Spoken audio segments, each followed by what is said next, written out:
and maybe Saturday. We weren't. I'm like, that's fine. Yeah, I was about to say. For those who would like, Maybe it's 3 hours.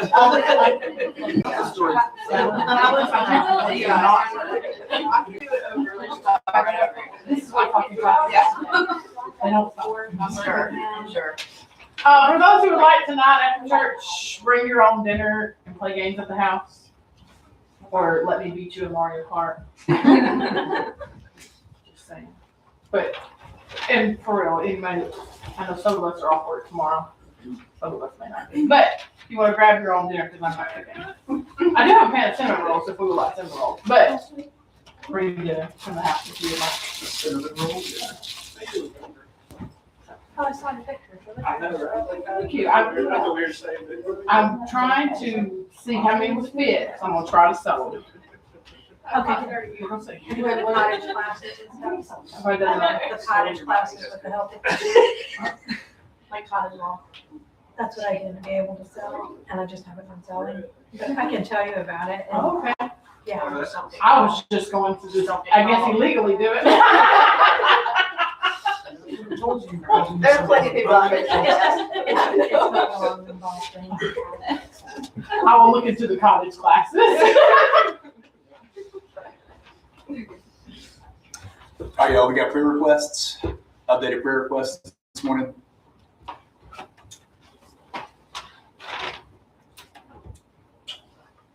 Everybody doing good? The flu passed, stomach virus is passed. What? I hope so. Yeah. Okay. Good deal. We'll go ahead and move on into it then. Let's go to the book of 1 Kings this morning. 1 Kings, we are back in King Killers. We're studying the first 4 kings of Israel, what made them good, what made them bad, ultimately how their reign ends, how that affects Israel overall. Last time we talked about David, how he's, and I think me and Gary kind of went back and forth about this last Sunday, but if there was a Jewish Mount Rushmore, you know, I think that David's easily going to make it on there. Thoughts or contentions about that? I guess I'll open it up to y'all. If you had a Jewish Mount Rushmore, who's going to be on there? Ruth. Ruth? I was just gonna name women. Nice. All the ladies of the Bible. You got it. Yeah. I'd say Jezebel, probably. Top 10. Abraham, David. You gotta put those Isaac. You gotta put Isaac? You gotta say, right? Why you gotta put Isaac? What do you do? What did he do? I wouldn't put Isaac. I want to hear it. I want to hear Wait the. a second, which one they call Israel? Jacob? Oh, okay, I had it wrong. Yeah. Oh, you put Jacob though. Yeah. Okay. That's 3. That's Moses. yeah, Moses. I'd say Moses. Isaac did the thing with was he the one who was gonna be sacrificed? Yeah, but he didn't do Isaac. that. Yeah, but Like, he didn't do anything. but he went through the thing, you know. We do kind of conspicuously miss Isaac, like, and then he was born, the promised child. Anyway, moving on, Jacob. Yeah, it's like didn't do a lot. I don't know. I would say David's probably going to be on there. I think the Jewish people probably argue with Solomon be on the next one. I think they would strongly push for him to be on, and there's a reason for that. We want to discuss that this morning. Jacob tricked his brother. He did, but he was also blessed for it. Yeah, but how many of us haven't tricked our siblings at some point or another? It's true. There's a lot of sibling stuff going on in the Bible. That's a big trickery though. It is. So we're moving on from 1 and 2 Samuel, and we're moving on into Kings. Why, in your opinion and understanding, why would 1 and 2 Samuel be separated from 1 Kings? Like, what's the major division between 1 and 2 Samuel and 1 and 2 Kings? Like, why breaking the Bible there? Samuel croaked. He did, but when did he croak? Actually, somewhere in 2 Samuel, I think. It's 1 Samuel. What was it, 1 Samuel? That's what I'm saying. So you got 2 books So he named. wrote it ahead of time, is what you said. Yeah, he got bored in his free time. Was just like, what's going to happen? Did he come back in 2 Samuel? Like when he, when the witch. Oh, what? Yeah, when the witch brought him back, he wrote. Technically did. So that's the weird thing to me is that, again, the Bible books sometimes give us a false understanding of what's happening. If you just looked at that First, 2 Samuel, and you didn't know what was in it. You're like, oh, it's about a guy named Samuel. And he wrote 2 books for some reason. Samuel was the prophet. He passed away in 1 Samuel. Because 2 Samuel is when David takes over. So technically, you could, if you wanted to divide the books up, you could say 1 Samuel is the story of Saul, really, and then 2 Samuel is the story of David, if that makes sense. But again, it's labeled 1 2 Samuel, so don't let that throw you off. But you've got the first 2 kings of Israel, and I would describe these 2 first guys as, I don't want to say not kingly, but they're not like, when you think about a king, you think about someone born in royalty, like someone born in a palace and they're used to a life of luxury. Were Saul and David those kinds of guys? What was Saul doing before he was king? Looking for donkeys. Do what? He was looking for donkeys. Looking for donkeys. Yeah. It's not super kingly. Yeah, and as a matter of fact, when Samuel comes to him, he's like, are you sure you don't have the wrong guy? Is what he says. I'm from the tribe of Benjamin. The guy had own problems in Benjamin. But you were from the least tribe, like whatever. And Saul's like, God didn't make a mistake. You're king. So where was David? His attitude changed quick. It did. It did. Where was David when he was coronated, or when he was anointed, rather? What was he doing? He was looking for sheep. So you got one guy looking for donkeys, one guy looking for sheep. It's not, these are not like royalty, highbrow kind of dudes, right? They kind of reign like that too a little bit. Saul's very much a military guy. David establishes the city of Jerusalem, kind of like solidifies things. But we got in our last class a little glimpse of what happens when you go from country boy to city boy and all of the bright lights and things that are around you. So David kind of falls to the temptation of living in Jerusalem in the city and all the things that might be available to him there. Questions or comments or thoughts about that? Don't the divide of the kingdom come here too? Very soon. We're getting there. Yeah, very soon. That's a good point. This is what's considered the United Kingdom, not Britain. That's not what I'm saying. In the Bible's timeline, this is what's considered the United Kingdom. Spoiler alert, it lasts for 3 kings. I'll give you an idea of which ones those are. But technically, we don't really have a complete unity until this man right here. Because Saul's having to deal with all the kind of judges, runoff of trying to make sure everybody's in line. David finally solidifies everything in Jerusalem as the capital. So Solomon's the only king that we see so far who was actually born into luxury. Like what we consider a classic king. Like he was born in the palace, he's had servants, he's used to the back and forth of the politics of the kingdoms and everything. So he has a little different Rightful heir vibe. to the throne. Do what? Rightful heir to the throne. He's really the first time it's a succession, right? We talked about Saul, his son Jonathan should have been on the throne. Then you got David, who should have had probably another son on the throne, but you've got Solomon. He's the first one that we're actually starting a dynasty. The Davidic dynasty is what it's called. Questions? He built the temple. He did. We're getting there. Y'all are getting too far ahead. I appreciate it, but we're getting too far ahead. So let's start out here with the death of King David. So 1 Kings chapter 2, someone get it for us, verses 1 through 4. 1 Kings chapter 2, 1 through 4.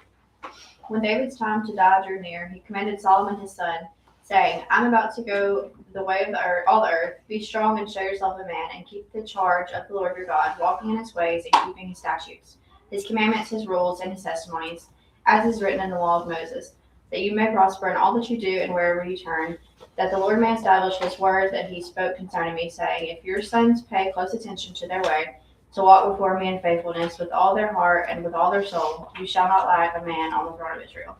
So remember, David's about to pass away. What promise did God make to David when he was king? Something about a throne. He'd raise up a son after him to have heirs. Yeah. So God's promise to David is that your throne will always be established. You'll have someone on the throne forever. So this is David making sure Solomon knows that, he remembers that. And what's the condition that God gives? I will give you an everlasting throne if... Careful in their ways and walk before me in truth. Yep. So if you follow my law. You follow my law, we're good, no problems. Is there foreshadowing happening here? I believe so. The Bible's very good at foreshadowing. So that's some of the last words that David speaks to Solomon. Solomon's coronated. Everyone's really happy. Everyone's jumping up and down. Hey, we have a king. Let's skip down to 1 Kings 3, and someone read verse 28. That's a little interesting though too, Alan, because when we read that, when it was said to David, it wasn't quite worded that way, That's right. right? It didn't emphasize that, but we said, given the covenant that God has, that's sort of assumed. Well, David makes it very explicit. Yes. He explains it to his kids. That's right. This is not a promise without conditions. There are assumptions. Yeah. They're just underlying that I guess before you pass away, you want to make sure there are no questions. Which I guess, not to be kind of like Debbie Downer, but as we get to the end of our lives, we want to say things explicitly to leave no room for after.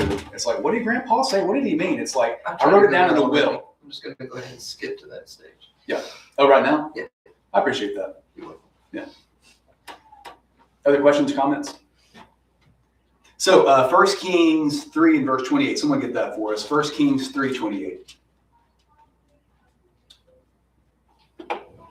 And all Israel heard of the judgment that the king had rendered, and they stood in awe of the king, because they perceived that the wisdom of God was in him to do justice.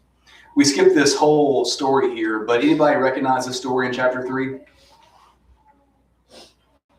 Just the child that needed to get. Yeah. So two ladies come up Yeah. and they're having a dispute because they both say this child's mine, and it's like, well, it can only be one person's child. So Solomon, this is kind of a weird story, but it's just showing how he's going to govern in his rule. He says, "I'll tell you what, since y'all can't figure it out, let's just cut the kid in half, and each one of y'all has one of those, will be good, right?" The woman who's not the parent's like, "Yeah, give me a couple of limbs, that'd be great." Yeah. And the other mom's like, "No, what are you talking about?" Again, like it's kind of like, kind of a litmus test there. I can't believe it actually worked. I know. Yeah, but then it's credited in verse 28 like, oh, he's the wisest man ever, which like, okay, maybe he is. But the part I wanted to point out was that the wisdom of God was in him to do justice. So we're leaving the time of like warfare and things are unstable to now Solomon's becoming the king who the people originally asked Samuel for. He can go to battle for us. He can judge between us. He's becoming this like established guy. So he's not so much going to be out fighting battles. He's like the Supreme Court, basically. You go to him, what's your problem? That's a verdict. I'm doing justice. And that's kind of how they did justice. Question or comment? I saw you looking. No, I saw her move, and I like. What's your comment? Uh-huh. Sure. We'll see. All right. We'll also go to 1 Kings 4. And someone read for us 20 and 21. 1 Kings 4, 20 and 21. Judah and Israel were as many as the sands of the sea. They ate and drank and were happy. Solomon ruled over the kingdoms from the Euphrates Euphrates.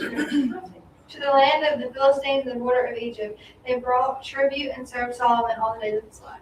This is one I wanted to point out because it's kind of packed with some things we've seen before in the Bible. So verse 20, Judah and Israel, again, foreshadowing the northern southern kingdom, were as many as the sand by the sea.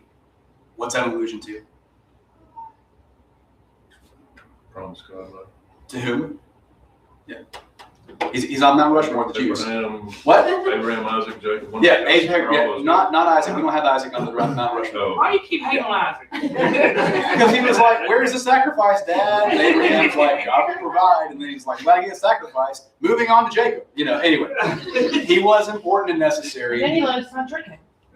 It's true. I mean, He's blind. this is not an Isaac slander class, all right? So God promises Abraham, your descendants will be as many as the sand on the sea. Is that an exaggeration? Probably, because there are like more than we could ever have numbers to count, or like as many as the stars in the sky.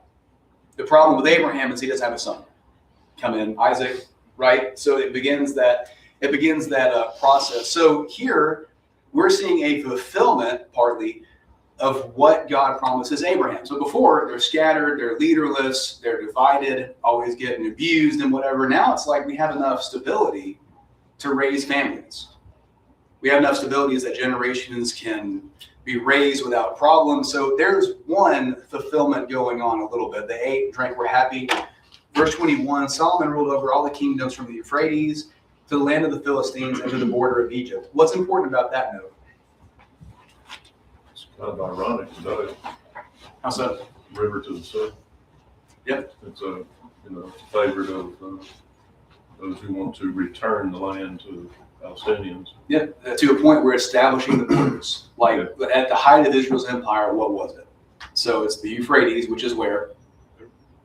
What? It's over Babylon Beach. To Or today's in Iraq, I guess. Yeah. So we're establishing their broad extent this empire went to, right? Also, we got the Philistines mentioned. Interestingly, why would the Bible bring this up? To the land of the Philistines. Maybe think about Israel's history with They have been the biggest thorn in their side for Saul's reign, David's reign. Goliath. David first comes on the scene. Saul's like, we can't do it. Saul gets killed by the Philistines, and they wrap his body up on a gate and chop him up for the world to see. So they had a problem with the Philistines altogether. With Solomon, it's like, we're done. Like, we've already taken this over. Like, that is our territory. So we're not even worried about them. As a matter of fact, they've been assimilated into our kingdom. Like, there's a broad reach going on right now. Why Egypt? Why bring up Egypt? Because that's where they came from. Exactly right. So think about, and the Bible's trying to get you to think about where they came from to where they are now. So they were slaves in Egypt 400 years. They're nomads traveling through the wilderness. They get into the land and they're terrible at it because they didn't do what God asked them to do. They're getting kicked around by all these raiders, and God sends judges and whatever. We're moving past that point where now Egypt might be recognizing Israel as an official nation. How do you think that makes the Egyptians feel? Did Israel have history with Egypt? And if so, what was it?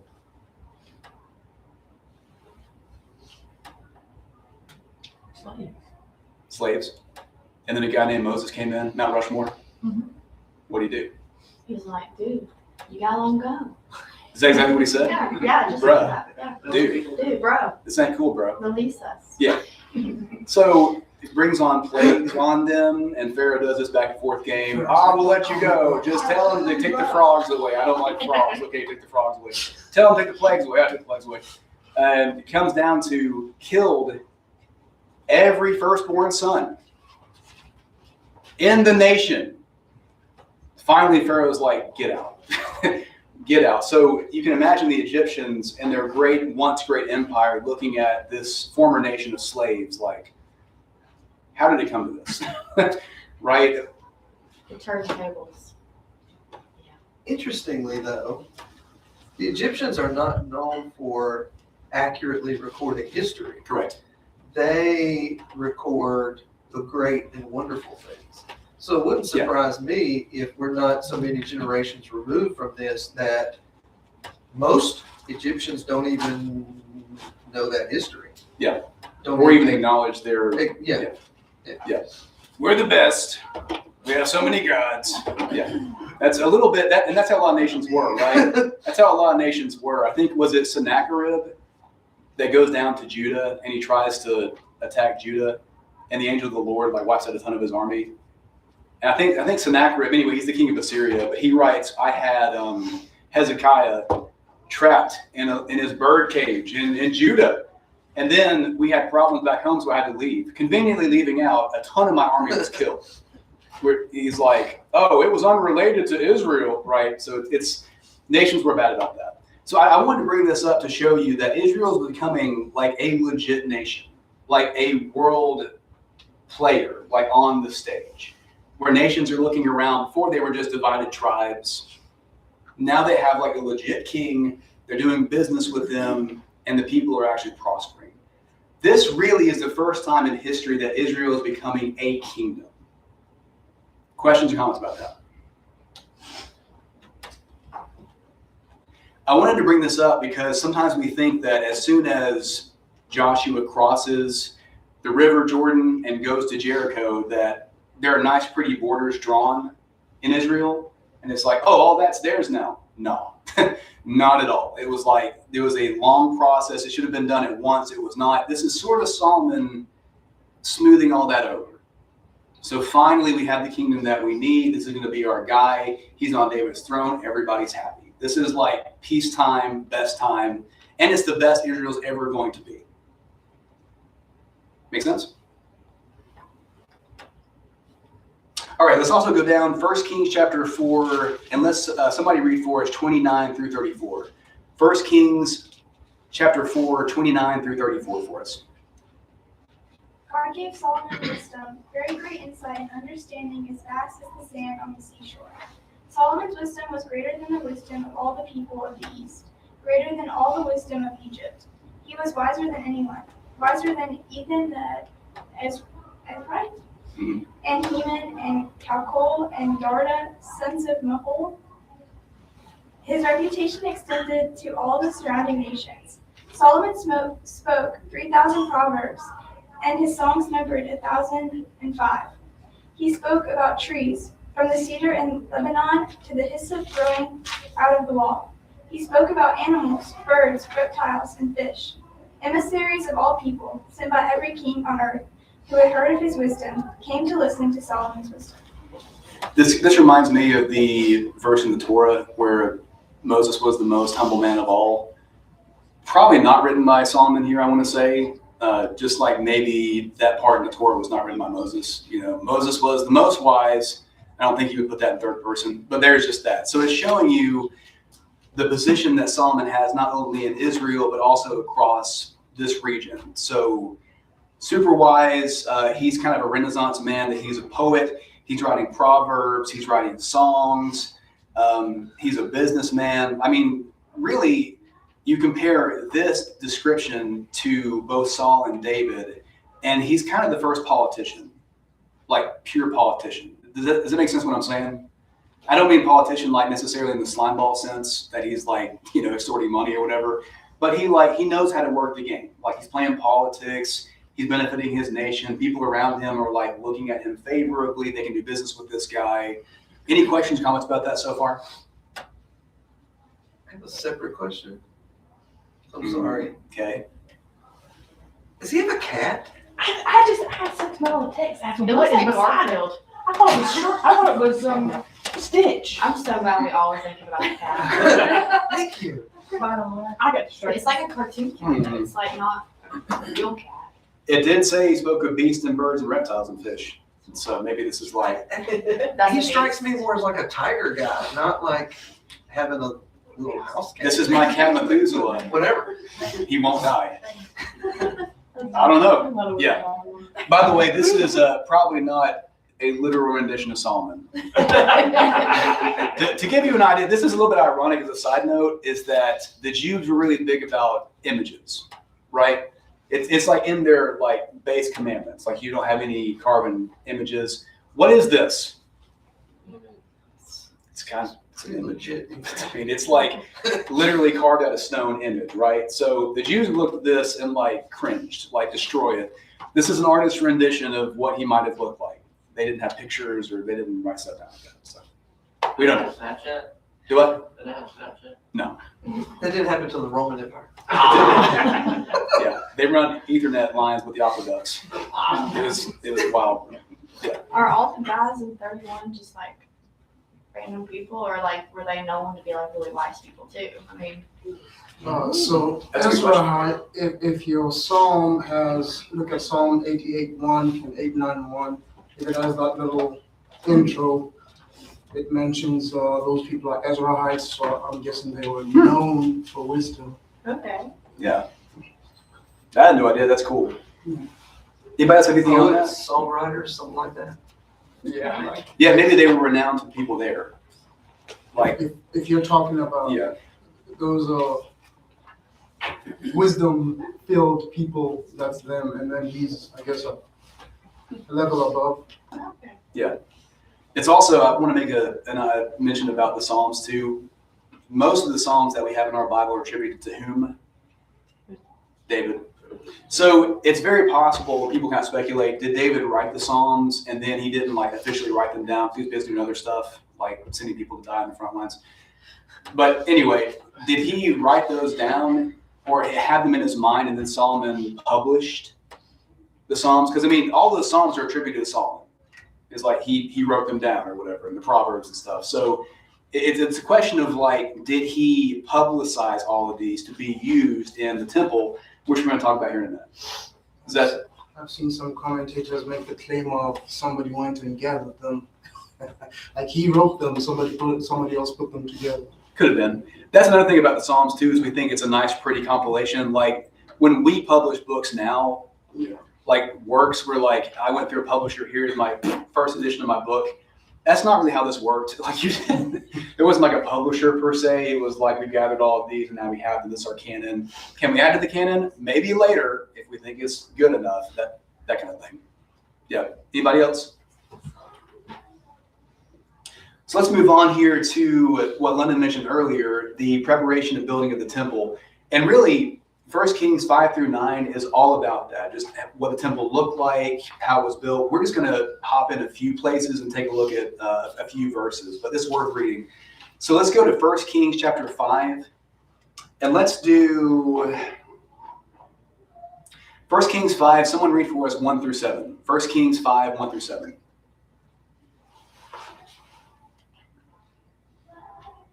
Now Hiram, king of Tyre, sent his servants to Solomon, because he heard that they had anointed him king in the place of his father.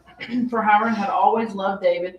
Then Solomon sent to Hiram, saying, You know how my father David could not build a house for the name of the Lord his God, because of the wars which were fought against him on every side, until the Lord put his foes under the soles of his feet. But now the Lord my God has given me rest on every side. There is neither adversary nor evil occurrence. And behold, I propose to build a house for the name of the Lord my God, as the Lord spoke to my father David, saying, Your son, whom I will set on your throne in your place, he shall build a house for my name. Now therefore command that they cut down cedars for me in Lebanon, and my servants will be with your servants, and I will pay you wages for your servants according to whatever you say. For you know there is none among us who has skill to cut timber like the Sidonians. So it was when Hiram heard the words of Solomon that he rejoiced greatly and said, Blessed be the Lord this day, for he has given David a wise son over this great people. So now Solomon's going to use his connections, his resources that he's kind of accrued to start building a temple to the Lord. It kind of also expands a little bit on why David couldn't build the temple. And apparently they understand that a little bit more than we do. Like Solomon kind of casually mentions it to him. You know this. And Hiram's like, of course. You know David, how he was. And Solomon's like, yeah, anyway, we're building a temple now. So it's kind of like a setup that meant something to them that we're like, whatever. So it was a deal to them somehow. Any questions, thoughts about that so far? I love how it's like, blessed be David because you can do this. Yes. It's like, Yeah. And again, speaking to the seat, like the throne. Yeah. Yeah. It also sounded like, David couldn't do it because he was too busy fighting wars. That's what kind of Solomon says. Not, We're peacetime. Yeah. I got no problems. Yeah. Tyre was a wealthy country. Super wealthy. Yeah. Super wealthy. Tyre was its own great nation. Like it was an island kind of off the coast a little bit, had a lot of influence in this area. Famously, the Roman Empire. Yeah. The Roman Empire set out to besiege Tyre, and Tyre was so puffed up that they were like, you can't get to us, man. Rome was crazy. They were crazy engineers, and they built a bridge across like running water, like open water. And they got over there and took Tyre. So, but Tyre to this point was like a great empire. So it also speaks to how influential Israel's getting, that Tyre is like, oh yeah, like we'll help you out, however. Like they're kind of equal footing right now. It's kind of interesting. Anybody else? I love the Roman Empire. We'll get there. This is a slow death march to the Roman Empire right now. Yeah, this is just footnotes to the Roman Empire. Sure. you have to decline to the Roman Empire. It kind of is. So 1 Kings chapter 6, I kind of want to just get the bookmarks or the bookends of this rather. So 1 Kings 6, someone read verse 1. 1 Kings 6 and verse 1. In the 480th year after the people of Israel came out of the land of Egypt, in the 4th year of Solomon's reign over Israel, in the month of Ziv, which is the 2nd month, he began to build the house of the Lord. It's kind of speaking to how long it's been. By the way, there is probably a meaning behind this 418 years. How long did Israel wander in the wilderness? 40 years. They get into the land. It should have been easier than what it was. Is it as easy as what it was? No. 400 years. They wait, and finally they're building a permanent place for God. That may or may not be a coincidence. It's just interesting to bring up the 400 because that's a common theme going on. Let's also skip down to same chapter 6 and verse 38. Someone get that for us. 1 Kings 6 and verse 38. Which also, when you're reading the story, it doesn't feel like 400 years. Like, No. that's how long the U.S. has been in existence, right? Correct. But like, It shows you how long Israel's been struggling. They wanted this for a long time. Yeah. Verse 38, 1 Kings 6, verse 38 for us. In the 11th year, in the month of Elul, which is the 8th month, the house was finished in all of its parts, and according to all its specifications. He was 7 years in building it. So don't miss the 400, which is a big deal. 400, it's 40 and 400 is kind of a big deal. How many years did it take to build it? What's the other magic Bible number? 7. All right, so not 6, 7. Don't do it, Bert. I felt it coming. I felt the energy. So you got 400 years until we make it, 7 years in building it. In between are all kinds of details, but chapter 6 is sort of an overview of how that kind of goes, all the details that go into it. We'll skip a little bit of this. We'll go to chapter 8. 1 Kings chapter 8. Someone get for us 12 and 13. 1 Kings chapter 8, 12 and 13. I do want to note that there is a 6 involved in that because it was actually 7.5 years. If you count out the months too. So 7.6. 7.6 instead of. I'm moving on. I'm moving on. You keep your school bus nonsense on the school bus. I'm moving on, dude. 1 Kings 8, 12 and 13. Then Solomon spoke, the Lord said he would dwell in the dark cloud. I have surely built you an exalted house and a place for you to dwell in forever. This is after everything's built, and Solomon is going to kind of consecrate this with the priests. So what's interesting is that Solomon's not just someone who is getting resources. He's not someone who's facilitating all this to happen. He's actually leading from the front, which I think is interesting. So he could have just been like, hey, we got priests to do that, right? Like, y'all do the prayers, y'all consecrate this. He's like, no, I need to play a special part in this. So he's working with them, which I think is kind of interesting. We look down to verses 54 through 61. He gives a special kind of prayer and consecration for the temple, and it's kind of like a grand opening, like a red ribbon cutting ceremony, where it's like, we are officially opening this temple, and so it's really theologically rich, and we won't read that necessarily right now. What I want to do is skip down to 1 Kings 9. Let's go to 1 Kings 9, and someone very brave read for us 1 through 9. 1 Kings 9, 1 through 9. As soon as Solomon had finished building the house of the Lord and the king's house and all that Solomon desired to build, the Lord appeared to Solomon a second time as he had appeared to him at Gibeon. And the Lord said to him, I have heard your prayer and your plea, which you've made before me. I have consecrated this house that you've built by putting my name there forever. My eyes and my heart will be there for all time. And as for you, if you will walk before me as David your father walked, with integrity of heart and uprightness, doing according to all that I have commanded you, and keep my statutes and my rules, then I will establish your royal throne over Israel forever, as I promised David your father, saying, you shall not lack a man on the throne of Israel. But if you turn aside from following me, you or your children, and do not keep my commandments and my statutes that I have set before you, but go and serve other gods and worship them, then I will cut off Israel from the land that I have given them, and the house that I have consecrated for my name I will cast out of my sight, and Israel will become a proverb and a byword among all peoples, and this house will become a heap of ruins.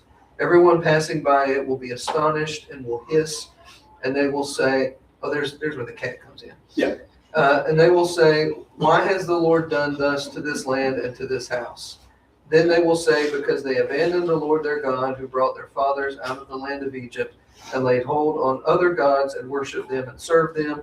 Therefore the Lord has brought all this disaster on them. little foreshadowing there too. A little foreshadowing. Do y'all remember foreshadowing in literature? To literature, what does foreshadowing mean? Hinting at something that's going to come later. Yeah, either subtly or not subtly hinting at something that's going to happen in the future. AKA you misbehaving in public and your mama grabs you by the little part of your arm that hurts and pulls you in real close, and she's smiling and says, wait till we get home.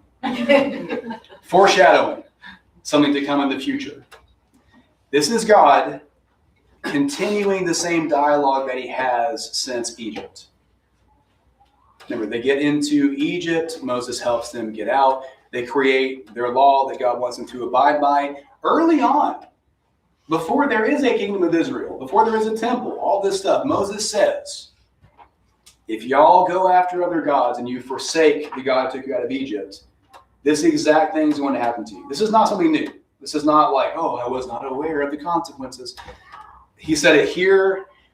Joshua told them the exact same thing. We have the famous example with Joshua 24.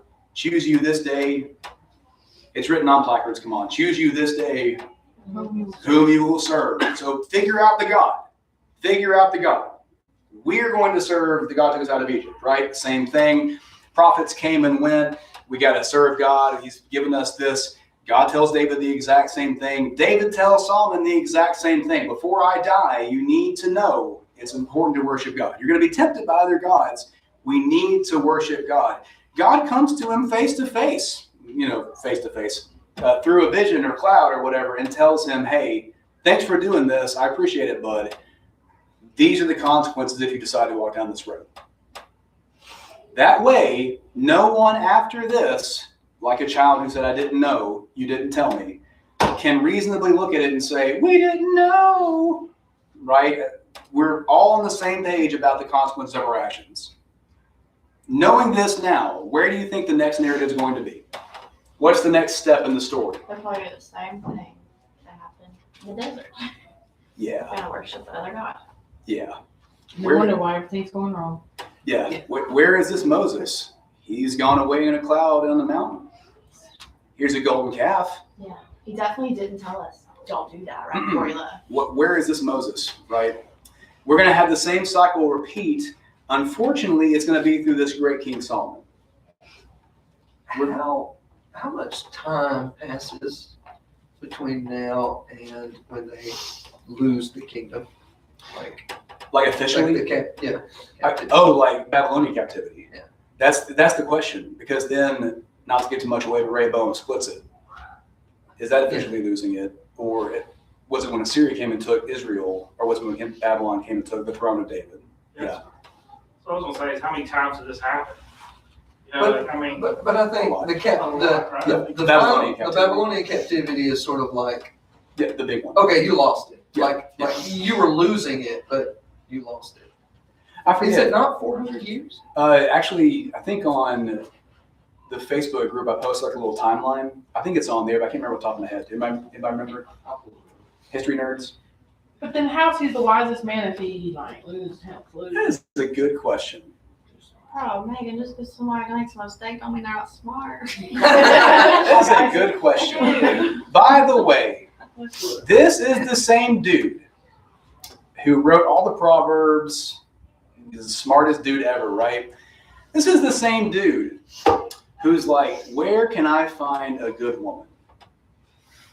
Wow. And he gets a bunch of them. He has like a million. This man with like thousands of women in his life, he's like, I can't find nary a one who has these qualities written. And by the way, it's the same Proverbs 31 that women like aspire to. We're like, oh, I want to be this.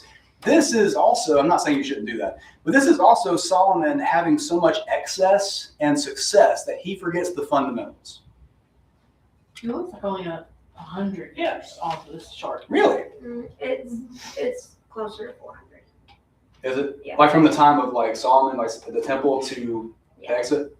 It says it was built around 960 and was destroyed in 516, so it's like 374 years. I will also say there's probably somewhere in Chronicles that gives us an exact date. Because Chronicles, by the way, 1st, 2nd Kings are more like, they seem to be written during the time of all the stuff happening. And First, Second Chronicles seems to be written when they all come back. So they have a more precise calendar of what's going on. I thought about that because one of the study guides, study books that I've had before on First and Second Kings is titled "How to Lose a Kingdom in 400 Years." Yeah. But that's interesting because 400 years in Egypt, and then 400 years to building the temple, and then 400 years to, I mean, that's a significant chunk of history. Yep. And it speaks to God's patience. Yes. Like, because the next, I mean, just the next few chapters has them doing the very thing he just said don't do. And it didn't wait to happen for his grandson and his son. He himself did it. Yeah. And yet it's still 400 years before you completely lose the kingdom. Is there, as we close, a lesson for us with the modern church in this example? Yes. Thank you. I think this is my opinion from having lived 33 years on the earth. Not 40, 33. So in my short lifetime, I've seen the church go through a lot of ups and downs, faithfulness, unfaithfulness, and there seems to always be a call back to go to what we have been doing. So we have an existential crisis where we see the church start to kind of dip and falter a little bit. But just know, God's people have always done this. This is our human nature kind of coming through. So as there will be a decline, there will be people who say, wait a minute, have we kind of lost course? We need to course correct and go back to it. We'll have a time of, we're really hitting it and we're up here. But then we kind of have a tendency to kind of teeter and we're like plateau and we think we got it made. And then what happens? Fall down. All of a sudden we're down here. So we kind of come and go in ways. My point is, don't get too high, don't get too low. We just got to do what we got to do. Is that fair? We get comfortable. Comfortable. That's what it is. That's what we're talking about Wednesday, is how Solomon's comfort led off track. You can also look at it, I mean, from their perspective, into this a couple hundred years, they could be like, well, God hasn't taken the kingdom from us, so we must not be that bad. I put up a little statue, still here. Strike me down, God. And he's like, yeah. Don't tempt or test the grace or the mercy of God either. Yes. And it might not be you exactly who feels it. It might be later generations who feel it. Yeah. Good thoughts. Anybody else before we close? Well, and go back to Solomon, the way don't you think some of that is he had everything, so he was bored and everything was vain, and so he gets to a point where it's just depression, kind of, Yes. right? Overstimulation. Yeah. He's exactly who David would have been had David Correct. grown up in. You're giving away Wednesday's class. Stop it. Sorry. Speaking of foreshadowing. It's generational. It is. We'll talk about all that on Wednesday. So if this interests you, come back Wednesday. And Like he comes into the world through the Bathsheba thing, right? So like, Yep. He's a womanizer after that. All right, let's pray. Let's pray, then we'll be dismissed. Father, we're thankful for your word and what it means to us. We're thankful for the opportunity to learn more about you. Father, we're thankful for your plan for our lives. We're thankful for your patience and your mercy that you've had on us. We're mindful of people who served you in your kingdom. We pray that we would learn from them what they did right and wrong and their successes and failures. We're mindful of those who are sick and struggling this morning. Pray that we would serve them, that you'd be proud of who we are. Praise in Jesus' name. Amen. Thanks, y'all.